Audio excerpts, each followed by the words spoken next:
ഓം ശാന്തി. മഹാഭാരതത്തിലെ വിദുരരുടെ ഒരനുഭവമാണ് ഇന്ന് ഞാൻ നിങ്ങളുടെ മുന്നിൽ പറയാൻ ആഗ്രഹിക്കുന്നത്. മഹാഭാരത യുദ്ധം നിശ്ചയിക്കപ്പെട്ട സമയം, കൃഷ്ണൻ്റെ ദൂതിന് മുന്നുള്ളതായിട്ടുള്ള സമയം, എല്ലാ രീതിയിലും യുദ്ധം നടക്കും എന്നുറപ്പായ സമയത്ത് ധൃതരാഷ്ട്രരെ സംബന്ധിച്ചിടത്തോളം വിദുരരോട് ഒരല്പം പോലും താല്പര്യം ഉണ്ടായിരുന്നില്ല.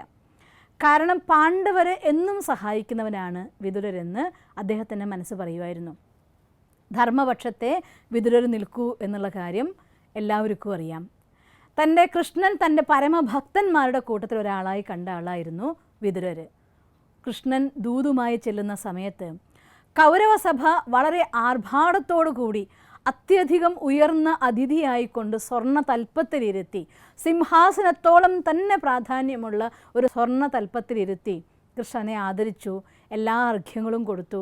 അവസാനം കൃഷ്ണനെ ആഹാരം കഴിക്കാൻ വിളിച്ചപ്പോൾ കൃഷ്ണൻ്റെ വാക്ക്, കൂറുള്ള ചോറേ ഞാൻ ഉണ്ണൂ എന്ന്.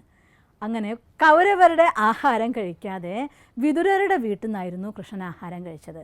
അദ്ദേഹത്തിൻ്റെ വീട്ടിലായിരുന്നു അന്തി ഉറങ്ങിയത്. പിറ്റേ ദിവസം സഭയ്ക്ക് മുന്നേ സമയത്തിലേ കൃഷ്ണൻ കൗരവന്മാരുടെ സഭയിൽ വന്നിട്ടുള്ളൂ.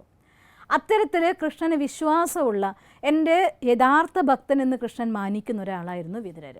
അതുകൊണ്ട് ഒരു കാര്യം ധൃതരാഷ്ട്രർക്കും അറിയാം, വിദുരൻ ശ്രമിക്കുകയാണെങ്കിൽ കൃഷ്ണനെ തൻ്റെ പക്ഷത്തേക്ക് മാറ്റാൻ സാധിക്കുമെന്ന്. അങ്ങനെ യുദ്ധം നടക്കും എന്ന് ഉറപ്പായ സമയത്ത് ധൃതരാഷ്ട്രർ വിദുരരെ വിളിച്ച് പറയുകയാണ്, നീ പോയിട്ട് പാണ്ഡവന്മാരുടെ അടുത്ത് ദൂതനായിട്ട് പോകണം. ധർമ്മത്തിൻ്റെ പക്ഷത്ത് നിൽക്കുന്ന ആളുകളാണ് അവർ. അതുകൊണ്ട് ധർമ്മത്തിൻ്റെ പേരിൽ നിനക്ക് അവരെ പറഞ്ഞ് മനസ്സിലാക്കിച്ച് ഈ യുദ്ധത്തിൽ നിന്ന് പിന്തിരിക്കാനും, അല്ലെങ്കിൽ ശ്രീകൃഷ്ണനെ നമ്മുടെ പക്ഷത്തേക്ക്, നിന്നിൽ അത്രയും വിശ്വാസമുള്ള ആളാണ് കൃഷ്ണൻ, അതുകൊണ്ട് കൃഷ്ണനെ നമ്മുടെ പക്ഷത്തെങ്കിലും ആക്കാനായിട്ട് നീ ശ്രമിക്കണം എന്ന് പറയും. അപ്പോൾ വിദുരർ തിരിച്ചു ചോദിക്കുകയാണ്, അങ്ങയ്ക്ക് നാണല്ലേ? അങ്ങയുടെ പുത്രനല്ലേ ദുര്യോധനൻ? അങ്ങല്ലേ ഇവിടുത്തെ മഹാരാജാവ്? ദുര്യോധനൻ അഥവാ തെറ്റ് ചെയ്യുന്നുണ്ടെങ്കിൽ, അവൻ അങ്ങ് പറഞ്ഞത് അനുസരിക്കില്ല എന്നുണ്ടെങ്കിൽ രാജ്യത്തുനിന്ന് പുറത്താക്കണം. അല്ലാതെ അവൻ്റെ അധർമ്മത്തിന് വേണ്ടി കൂട്ടുനിൽക്കാൻ വേണ്ടി എന്നെ വിളിച്ച് പറയുന്നത് തെറ്റല്ലേ? അതുകൊണ്ട് ഒരു കാരണവശാലും അധർമ്മത്തിന് വേണ്ടി പ്രവർത്തിക്കാൻ ഞാൻ തയ്യാറല്ല. പക്ഷെ അങ്ങ് ഒരു കാര്യം മനസ്സിലാക്കിയിരിക്കണം, രാജാവിൻ്റെ കർത്തവ്യം അവിടെ തെറ്റ് ചെയ്യുന്ന ആളുകളെ പുറത്താക്കുക എന്നുള്ളതാണ്. അവരാര് തന്നെയാണെങ്കിലും തെറ്റ് ശിക്ഷിക്കപ്പെടുക തന്നെ വേണം. അങ്ങയുടെ കണ്ണുകളുടെ അന്ധത അങ്ങയുടെ മനസ്സിനെ കൂടെ ബാധിച്ചോ? എന്ത് മോശമായിട്ടുള്ള കാര്യമാണ് അങ്ങ് എന്നോട് ആവശ്യപ്പെടുന്നത് എന്ന് ചോദിക്കുകയാണ്. ഇതൊക്കെ കേട്ടുകൊണ്ട് കർണനും ദുര്യോധനനും ശകുനിയും ആ മുറിയിലേക്ക് കയറി വന്നു. ഇതോടെ അവരുടെ ദേഷ്യം അങ്ങ് രോക്ഷം പൂർണ്ണമായിട്ട് കത്തി. ദുര്യോധനനെ പുറത്താക്കണം എന്ന് പറഞ്ഞത് കേട്ടിട്ടാണ് അവർ മുറിയിലുള്ളിൽ കയറി വരുന്നത്. അപ്പോൾ ഉടനെ പറയുകയാണ്, എടോ മഹാപാപി, എടോ ദുഷ്ട, ഞങ്ങളുടെ ചോറും തിന്നുകൊണ്ട് പാണ്ഡവരുടെ കൂറോടുകൂടി നീ ഇവിടെ ജീവിക്കുകയാണ്. അതുകൊണ്ട് എന്നെയല്ല ഇവിടെ നിന്ന് പുറത്താക്കേണ്ടത്. ഈ രാജ്യത്തിനോട് ദ്രോഹം കാണിക്കുന്നത്, രാജ്യത്തിലെ വിദ്രോഹിയായിരിക്കുന്നത് നീയാണ്. അതുകൊണ്ട് നിന്നെ ഇവിടെ നിന്ന് പുറത്താക്കണം. അതുകൊണ്ട് ഞാൻ ദാസന്മാരെ വിട്ട് നിന്നെ ഇവിടെ നിന്ന് അടിച്ചിറക്കും മുന്നേ ഇന്ന് ഈ നിമിഷം നീ ഇവിടെ നിന്ന് ഇറങ്ങിപ്പോയിക്കൊള്ളണമെന്ന്. ഒരു സെക്കൻഡ് മനസ്സൊന്ന് പതറിപ്പോയി വിദുരർക്ക്. അടുത്ത സെക്കൻഡ് തൻ്റെ മാനസിക നിലയനെ വീണ്ടെടുത്തു. എന്നാൽ തൻ്റെ താടി തടവിക്കൊണ്ട് ഒരു പുഞ്ചിരിയോടുകൂടി ഭഗവാനോട് പറയുകയാണ്, ഭഗവാനെ താങ്ക്സ്. എന്തുകൊണ്ടാണെന്നറിയോ? ആ നിമിഷം വരെ മഹാമന്ത്രിയുടെ പദവിയുള്ളതുകൊണ്ട് എല്ലാ അധർമ്മങ്ങളും അവിടെ നടത്തിക്കൊണ്ടും അവിടെ തന്നെ നിൽക്കാനായിട്ട് വിധിക്കപ്പെട്ടു പോയി വിദുരർ. ഇപ്പോൾ രാജ്യത്ത് നിഷ്കാസനം ചെയ്യുക എന്നൊരു പേരിൽ തനിക്ക് കിട്ടിയ ഏറ്റവും വലിയ അനുഗ്രഹമാണ് ഇത് എന്ന് ചിന്തിച്ചുകൊണ്ട് അദ്ദേഹം പറയുകയാണ്, ആയിക്കോട്ടെ, ഇനി എന്തായാലും ഈ രാജ്യത്തിൽ ഞാൻ നിൽക്കുന്നില്ല, ഞാൻ തിരിച്ചു പോവുകയാണ്. ക്ഷേത്രങ്ങളിലേക്ക് തീർത്ഥാടനവുമായിട്ട് ഞാൻ എൻ്റെ യാത്ര ആരംഭിക്കുകയാണ്. ഈ യുദ്ധം കണ്ടുകൊണ്ട് എനിക്ക് നിൽക്കാനുള്ളതായിട്ടുള്ള താല്പര്യം ഇവിടെ ഇല്ല എന്ന്. അങ്ങനെ വിദുരർ തൻ്റെ തീർത്ഥാടനമായിട്ട് യാത്ര പോയി. കുറച്ച് കഴിഞ്ഞപ്പോൾ കൃഷ്ണൻ്റെ ഉറ്റതോഴനായിരുന്ന ഉദ്ധവർ വരുന്നു, മരൂരി എടുത്തുകൊണ്ട് വളരെ വിഷണ്ണനായിക്കൊണ്ട്. അപ്പോൾ യുദ്ധം സന്നാഹമായ അവസ്ഥയിൽ അദ്ദേഹവും തീർത്ഥാടനവുമായിട്ട് പുറപ്പെട്ടതായിരുന്നു. അപ്പോൾ വിദുരർക്ക് ഉദ്ധവരെ കണ്ടപ്പോൾ ആദ്യം മനസ്സിലായി തന്നെയില്ല. മനസ്സിലായപ്പോൾ പറയുകയാണ്, ഇങ്ങോട്ട് പോരുമ്പോൾ ഭഗവാൻ അങ്ങക്ക് കുറേ ഉപദേശം തന്നിട്ടുണ്ടായിരിക്കുമല്ലോ, ആ ഉപദേശങ്ങളൊക്കെ എനിക്കൊന്ന് കേൾപ്പിച്ചു തരുമോ എന്ന് ഉദ്ധവർ ചോദിക്കുകയാണ്. പറഞ്ഞു, ഭഗവാൻ എന്നോട് പറഞ്ഞിട്ടുണ്ടായിരുന്നു, നീ തീർത്ഥാടനത്തിന് പോയിക്കോളൂ, പോകുന്ന വഴിയിൽ വിദുരനെ കാണുന്ന സമയത്ത് ഞാൻ ഈ പറഞ്ഞ എല്ലാ ഉപദേശങ്ങളും അങ്ങയെ കേൾപ്പിക്കണം എന്ന് പറഞ്ഞിട്ടാണ് എന്നെ കൃഷ്ണ അയച്ചത് എന്ന്. നമ്മുടെ ജീവിതത്തിൽ ഒരു അപമാനിക്കപ്പെടുന്ന സമയം വരുമ്പോൾ, ദുഃഖം അനുഭവിക്കേണ്ട ഒരു സമയം വരുമ്പോൾ, എന്തിനാണ് ധർമ്മത്തിൻ്റെ പക്ഷത്ത് നിന്നിട്ടും ശരി മാത്രം ചെയ്തിട്ടും നമ്മളെല്ലാം നല്ലവരായിട്ടും എന്തേ ഭഗവാൻ എന്നോടിങ്ങനെ ചെയ്തു എന്ന് ചോദിക്കുന്ന മനോഭാവമാണ് അധിക ആളുകൾക്കും. ഇവിടെ ഉദ്ധവർ വളരെ നല്ല അക്യൂറേറ്റ് ആയിട്ടുള്ളൊരു ഡിസിഷൻ പറഞ്ഞു തരികയാണ്, നമ്മുടെ നന്മയ്ക്ക് വേണ്ടി.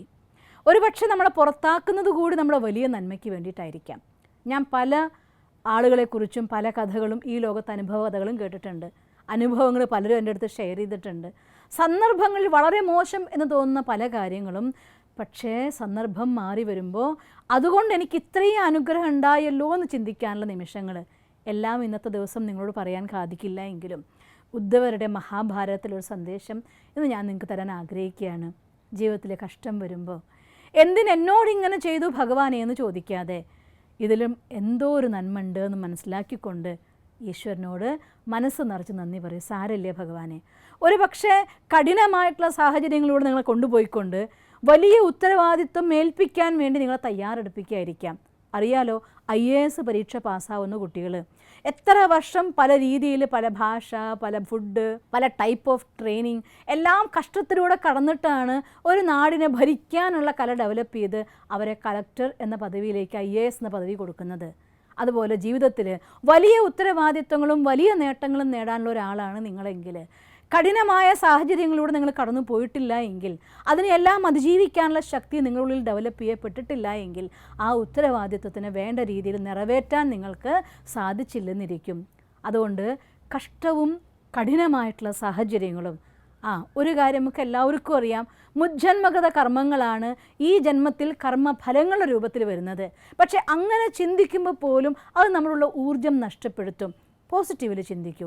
ഈ കഠിനമായിട്ടുള്ള സാഹചര്യങ്ങളിലൂടെ കടന്നു പോയതുകൊണ്ട് തീർച്ചയായിട്ടും ഞാൻ എന്തൊരു ഹാർഡായിട്ടുള്ള റിസ്കിനെയും എടുക്കാനുള്ള പവർ എൻ്റെ ഉള്ളിൽ ഡെവലപ്പ് ചെയ്യപ്പെടും. ഇച്ഛാശക്തി വർദ്ധിക്കും. ശനിദശ ദോഷമെന്ന് എല്ലാവരും പറയാറുണ്ട്. പക്ഷേ എൻ്റെ അനുഭവം ശനിദശ ഒരു മനുഷ്യൻ്റെ ഇച്ഛാശക്തിയെ വർദ്ധിപ്പിക്കാൻ വരുന്നതാണ്. അതുകൊണ്ട് ആ ഇച്ഛാശക്തിയെ വർദ്ധിപ്പിക്കാനുള്ളതായിരിക്കുന്ന തപസ്സും നമ്മുടെ കഠിന പരിശ്രമവും ഉണ്ടെങ്കിൽ ആ ഇച്ഛാശക്തി നിങ്ങളെ നമ്പർ 1 വിജയിയാക്കി മാറ്റും. അങ്ങനെ ശനിദശ നമുക്ക് അനുഗ്രഹമാക്കി മാറ്റാൻ സാധിക്കും. കഷ്ടപ്പാടുകളെ നന്മയിലേക്ക് മാറ്റാൻ സാധിക്കും. ഇതുതന്നെയാണ് മഹാഭാരതത്തിലെ അത്തരമൊരു സന്ദർഭത്തിലൂടെ നമുക്ക് തരുന്നതായിട്ടുള്ള സന്ദേശവും. അതുകൊണ്ട് കഷ്ടം വരുമ്പോൾ മനസ്സ് മടുക്കരുത്, ഭഗവാനൊന്ന് പിണങ്ങരുത്. കഷ്ടം വരുമ്പോൾ കുറച്ച് കൂടുതൽ ഇറുക്കി പിടിച്ചോളൂ, ഭഗവാനെ കെട്ടിപ്പിടിച്ച് ചേർത്ത് നിർത്തിക്കോളൂ. എന്നാൽ ജീവിതം വളരെ സുഖകരമായിട്ട് ഹൈറ്റ്സിലേക്ക് പോകാൻ സാധിക്കും. നിങ്ങൾക്കങ്ങനെ സാധിക്കട്ടെ എന്ന് ഞാൻ ഭഗവാനോട് പ്രാർത്ഥിക്കുന്നു. ഓം ശാന്തി. ഈ വീഡിയോ നിങ്ങൾക്കിഷ്ടപ്പെട്ടുവെങ്കിൽ തീർച്ചയായും ഈ യൂട്യൂബ് ചാനൽ സബ്സ്ക്രൈബ് ചെയ്താലും, കൂടാതെ please like it and share it. ഒപ്പം ഞങ്ങളുടെ ഫേസ്ബുക്ക്, ട്വിറ്റർ, ഇൻസ്റ്റാഗ്രാം കൂടി ഫോളോ ചെയ്ത് നിങ്ങളുടെ പ്രോത്സാഹനങ്ങൾ തന്നാലും. നിങ്ങളുടെ അഭിപ്രായങ്ങൾ ഞങ്ങൾക്ക് ഏറെ വിലയേറിയതാണ്. അത് കമന്റ് ബോക്സിൽ എഴുതിയാലും. ഞങ്ങളെ സ്നേഹിക്കുന്ന, ഞങ്ങളോടൊപ്പം നിൽക്കുന്ന ഏവർക്കും അകമഴിഞ്ഞ് നന്ദി.